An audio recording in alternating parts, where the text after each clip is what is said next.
Olá pessoal, o nosso vídeo de hoje fala sobre ciclo e polígono regular. É um assunto que foi abordado no PET 3 na semana 2, mas o vídeo também pode ser usado para pessoas que não trabalham com PET, ok? Aqui nós vamos abordar área e perímetro da circunferência, arredondamentos de valores decimais, né? Isso é muito importante para fazer cálculo e muitas pessoas às vezes ficam na dúvida de como arredondar ou se deve ou não arredondar. Polígonos inscritos e circunscritos na circunferência, e vamos dar também a definição de apótema e dar umas dicas de alguns exercícios do PET, ok? Querem aprender? Vem comigo! Para começar, é muito importante saber a diferença entre circunferência e círculo. Circunferência é apenas a linha que demarca uma certa região, e o círculo é toda a região interna. Por exemplo, um prato é um círculo. Se eu traçar uma linha no contorno, contornar o prato, eu vou ter uma circunferência.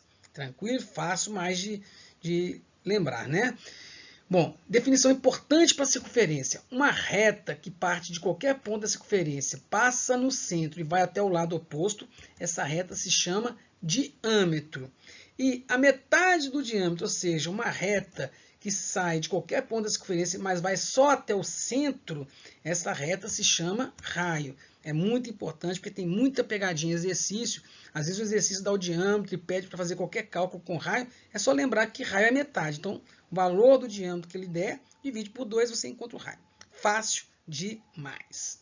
Bom, área e perímetro da circunferência. A área é dada pela relação π vezes r ao quadrado. R aqui é o raio e π é o número racional. Normalmente ele é representado por 3,14. Pode ter outras representações, mas o exercício vai te falar qual o valor que ele quer, beleza? Eu vou tentar fazer uma demonstração rápida aqui do π, quais valores que normalmente eles costumam usar. A outra forma importante aqui é o do perímetro. Também, né, pode ser chamado de comprimento. O comprimento da circunferência é 2 vezes π vezes o raio. Falando do π aqui, o π normalmente é representado por 3,14. Alguns exercícios podem pedir para arredondar, colocar só o 3, ou pedir mais casas decimais, 3,14159. Mas como eu falei, você não tem que adivinhar, o exercício vai te dar as dicas de quais valores você vai usar. Tranquilo? Mas lembrando aqui, caso precise, a regrinha de arredondamento, né, que muitas pessoas às vezes erram, às vezes esquecem. O arredondamento é o seguinte, supondo que eu tenho o valor que vai até a casa, o dígito 9 aqui, 3,14159. Se o exercício pede para você fazer um arredondamento, eliminar a última casa, ou a penúltima casa, ou as duas últimas casas, o que você tem que fazer? Nesse caso, se eu for eliminar a última casa, eu tenho que considerar o seguinte: se a última casa for um número maior do que 5, significa que o valor anterior tem que acrescentar um dígito, ou seja, uma unidade. Um dígito, não, desculpa, uma unidade. Então vai ficar 3,1416. Percebe-se que esse 5 aqui virou 6. Né? Eu acrescentei uma unidade porque a última casa eliminada era um valor acima de 5. Se eu tiver que eliminar uma casa que é abaixo de 5, igual aqui, o 4, eu vou eliminar o 4. Estou fazendo um arredondamento. Se o valor eliminado for abaixo de 5, o último algarismo não tem mudança, então permanece o mesmo número. Tranquilo? E se for 5, professor? 5 é opcional. Você pode arredondar uma unidade para cima ou manter a mesma unidade. Ou vai ser opcional, ou o exercício vai te falar o que você tem que fazer, que você não tem que adivinhar, como eu acabei de dizer aqui, né? Beleza? Então vamos seguir em frente. Então vamos entender melhor essa matéria, esse conteúdo na prática. Vamos fazer um exercício aqui. Supondo que eu tenho aqui duas circunferências, uma interna à outra. Então eu tenho a circunferência maior aqui, que tem um raio de 50 metros, e uma circunferência menor, que tem um raio de 30 metros. Esse tipo de exercícios de demonstração de figura, normalmente costuma pedir, então eu vou seguir o que acontece na maioria das vezes, para a gente servir de exemplo, caso aconteça que vocês precisem resolver um exercício assim, né? Normalmente eles pedem para calcular a área que fica entre a circunferência maior e a menor, ou seja, essa região azul. Calculando a área da região azul, é a mesma coisa de calcular a área da circunferência maior e eliminar a parte que tem da menor. Ou seja, quando eu elimino essa parte aqui, vai sobrar exatamente a região azul, né? Então, ou seja, a área azul é a área da circunferência maior menos a área da circunferência menor. Beleza? Então, vamos começar calculando a área da circunferência menor. Pode começar pela maior também, tanto faz. Eu vou precisar dessa informação, né? Tanto a área da circunferência maior como a menor.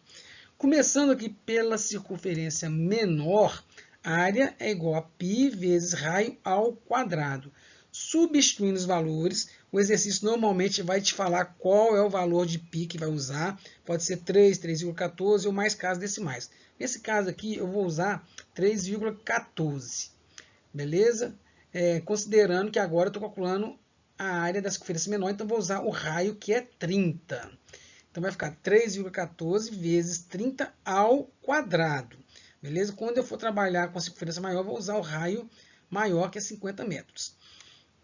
Expressão numérica começa pela potência, né? Multiplicação e potência tem prioridade. Então vai ficar 3,14 vezes 30 ao quadrado, 900. 3,14 vezes 900, 2.826. Agora eu preciso da área da circunferência maior. Antes, gente, só para a gente treinar um pouquinho, aproveitar o exercício aqui, vamos calcular também o comprimento, né? O perímetro da circunferência menor. Então, nós vamos ter a forma do perímetro, 2 vezes π vezes o raio. No caso dessa circunferência menor aqui que eu já falei, o raio é 30, então vai ficar 2 vezes 3,14 vezes 30. Então, o perímetro é 188,4 metros. Beleza? Então, vamos para a circunferência maior. Agora, a área agora vai mudar o quê? O raio, né, que vai mudar, né, que era 30 metros para a circunferência menor, para maior, 50 metros. Né? Não vou repetir, a fórmula é a mesma. Resolvendo a potência primeiro, 5 ao quadrado, 2.500 vezes o 3,14, que é o valor do π. Resolvendo essa multiplicação, eu vou ter 7.850. Beleza? E aproveitando, vamos de novo determinar o perímetro dessa circunferência maior. É 2 vezes o π, que é 3,14, vezes o raio, que é 50. Vou ter 314 metros. Bom, agora para a parte prática aqui, né? O que eu tenho que fazer para calcular essa área azul é subtrair a área da circunferência maior menos da circunferência menor, né? Circunferência maior, 7.850.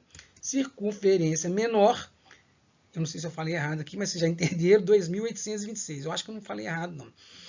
Bom, fazendo essa subtração aqui, eu vou ter 5.024. Ou seja, a circunferência maior tem área 7.850, circunferência menor 2.826 e só essa região azul mede 5.024. Beleza? Então é isso aí, gente. Vamos lá, vamos seguir em frente. Vamos ver mais coisas sobre esse tema aí que está muito legal. Vem comigo.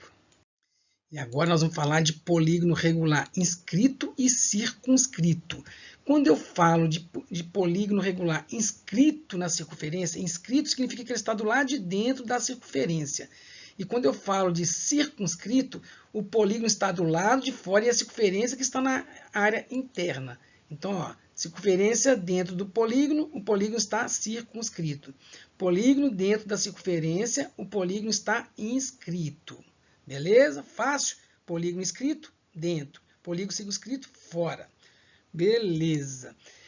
Uma informação importante que a gente vai falar muito aqui e provavelmente vocês vão ter que fazer algum exercício sobre, né? É a apótema. O que seria apótema?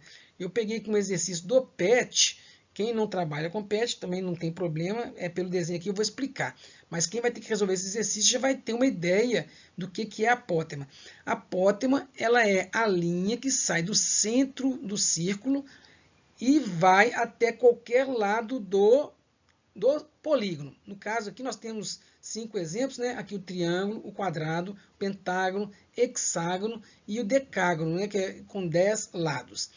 Então, a linha que sai do centro e vai até o vértice da figura, que vocês estão vendo aqui, vocês estão vendo que todos os vértices, né, que é uma coisa importante para falar, que eu vou até lembrar aqui em cima, aqui, olha, quando o polígono está inscrito, todos os vértices tocam a circunferência, ó, ele não pode ficar solto, não. todos os vértices. E quando o polígono está circunscrito, a circunferência toca todos os lados do polígono. Então, olha, a circunferência que toca em um ponto, toca. Sempre tem que ter esse toque, né, do inscrito ou do circunscrito. Então, veja aqui, o triângulo tem 3 vértices, todos eles tocando a circunferência. Do centro até qualquer vértice, eu vou ter o raio. O raio pode ser para qualquer lado, mas do centro até o vértice, com certeza é raio. E a reta que sai do centro e vai até o ponto médio de um dos lados, igual aqui, olha, eu vou chamar de apótema. Olha que a apótema é bem menor do que o raio, no caso do triângulo. Beleza? Agora, a apótema, ela pode ser, ela não necessariamente, porque aqui nos exemplos, todos eles, a apótema está para baixo. Mas isso aí não é regra, tá, gente? Por exemplo, aqui, ó, isso aqui também é uma apótema. Sai do centro, vai até o ponto médio do lado. Se eu traçasse outra reta aqui, apótema, apótema e apótema. Se vai do centro até um vértice, ou seja, obviamente, se vai até o vértice, vai tocar na circunferência. Aí eu tenho raio. Vamos percebendo pelos valores aqui embaixo, que quanto mais lados tem a figura, maior é o valor da apótema. Olha aqui, olha. Estão vendo que aqui é a mesma circunferência. Para todos os exemplos, é a mesma circunferência. O raio tem 10 centímetros em todos eles. Mas olha que a apótema varia. Por quê? À medida que eu vou aumentando a quantidade de lados do polígono, a apótema vai aumentando o valor, ou seja, ela vai se aproximando da circunferência. Olha como é que vai descendo aqui. Até porque foi bom ele colocar todas as apótemas para baixo, que dá para você comparar com os valores que a medida da apótema vai aumentando. Ela nunca vai tocar a circunferência, mas vai estar sempre, quanto mais lados tem o polígono, maior é o valor da apótema. Tranquilo? Aí, nesse exercício, eu acho que para explicar a apótema já está tranquilo, acho que já deu para entender. Se não entendeu, só postar nos comentários do vídeo, tá? Porque a gente prosseguir aqui. Nesse exercício que tem no PET, o exercício pede para calcular a área do ciclo e o comprimento desse ciclo. É o mesmo ciclo para todos, tá, gente? Só muda aqui qual que é a figura interna, qual que é a figura inscrita, o polígono. Triângulo, quadrado, pentágono, hexágono e decágono. Beleza? Então, o que eu tenho que saber? A área é π vezes raio ao quadrado. Como para todos aqui o raio é o mesmo, é a mesma circunferência, né? Não precisa calcular mais de uma vez. E o exercício, para quem não tem um enunciado aí, ele pede para você considerar que o π vale 3. Então, é 3 vezes 10 ao quadrado. Resolve a potência primeiro. 3 vezes 100, que é igual a 300. Então, essa circunferência aqui, qualquer uma dessas circunferências que tem a mesma, que é a mesma medida, tem área igual a 300 centímetros quadrados. E o comprimento? O comprimento é 2 vezes π vezes o raio. Então, é 2 vezes 3 vezes 10, que é igual a 60 centímetros. Ou seja, o comprimento dessa circunferência aqui, destas, ou desta, né, qualquer uma delas, é igual a 60 centímetros. Beleza? Espero que tenham entendido. Se tiver alguma dúvida sobre o conteúdo, ou sobre o exercício do PET, ou sobre exercícios de outros lugares que vocês estejam fazendo, mas que referente a esse assunto, é só postar nos comentários do vídeo que eu tiro a dúvida para vocês em breve, ok? Um abraço e até o próximo vídeo.